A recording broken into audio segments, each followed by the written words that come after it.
नमस्कार. तर आज आपण अगदी कमीत कमी साहित्यात तयार होणारी आणि अजिबात तेलकट न होणारी मस्त कुरकुरीत आणि टम्म फुगलेली बटाटा भजी कशी बनवायची ते या व्हिडिओमध्ये पाहणार आहोत.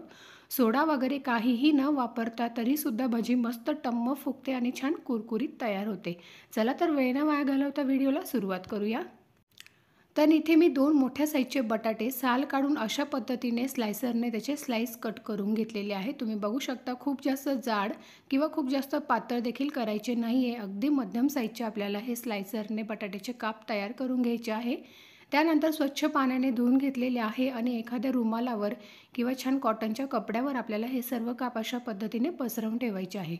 काप छान पसरवून ठेवल्यानंतर यामध्ये जे पाणी असेल ते सर्व एक्स्ट्राचं पाणी निघून जाईल आणि जेव्हा हे काप आपण पिठामध्ये भिजवू तेव्हा पिठाला अजिबात पाणी वगैरे सुटणार नाही.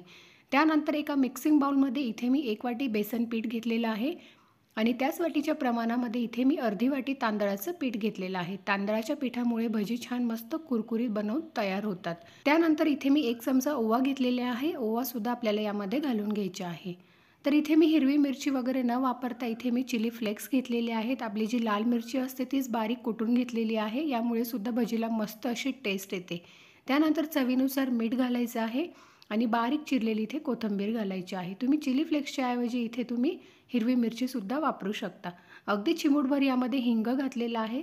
सुरुवातीला हे सर्व जिन्नस ह्या पिठामध्ये व्यवस्थित असे मिक्स करून घेऊ आणि त्यानंतर यामध्ये आपल्याला अगदी थोडं थोडं करून पाणी घालायचं आहे आणि याचं बॅटर तयार करून घ्यायचं आहे.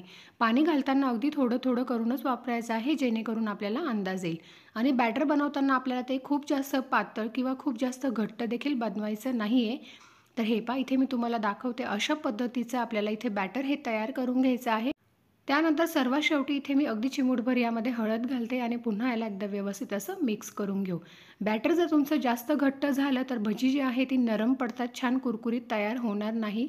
आणि बॅटर जर खूप जास्त पातळ झालं तर जे बटाट्याचे काप आहे त्याला व्यवस्थित असं बॅटर कोट होणार नाही. त्यामुळे बॅटरची कन्सिस्टन्सी अगदी व्यवस्थित असली पाहिजे. त्यानंतर सर्वात शेवटी यामध्ये आपल्याला 1 ते 1.5 चमचा आपल्याला गरम तेल घालायचं आहे. यामुळे भजी छान मस्त अशी कुरकुरीत बनवून तयार होते. सोडा वगैरे अजिबात वापरण्याची गरज नाही. अशा पद्धतीने 1 ते 1.5 चमचा गरम तेल घातलं की मस्त अशी भजी बनवून तयार होते.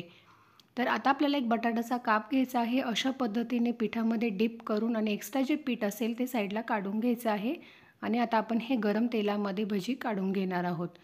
तर तेल चांगलं गरम असायला हवं. तेल गरम झालं की गॅसची फ्लेम आपल्याला लो करायची आहे आणि जेवढे मावेल तेवढे यामध्ये आपल्याला हे बटाट्याची भजी सोडून घ्यायची आहे.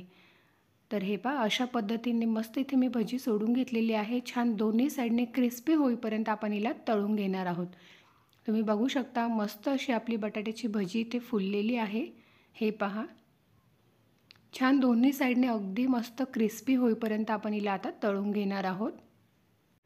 तर इथे मी अगदी दोन्ही साईडने मस्त कुरकुरीत होईपर्यंत ही भजी तळून घेतलेली आहे. आता आपण हे एका प्लेटमध्ये काढून घेऊ आणि अशाच पद्धतीने मी उरलेली सर्व भजी इथे मी तयार करून घेते. तर इथे आपली मस्त कुरकुरीत अशी बटाट्याची भजी बनवून तयार झालेली आहे. अगदी कमीत कमी साहित्यात आणि झटपट बनवून तयार होते. तुम्ही बघू शकता बाहेरून मस्त टम्म फुगलेली आहे, आतून छान पोकळ बनवून तयार झालेली आहे. मस्त चहासोबत तुम्ही गरमागरम ही भजी एन्जॉय करू शकता. व्हिडिओ आवडला असेल तर लाईक करा. चॅनलवर नवीन असाल तर चॅनलला नक्की सबस्क्राईब करा. चला तर मग भेटूया अशाच एका नवीन रेसिपीसोबत. तोपर्यंत बाय.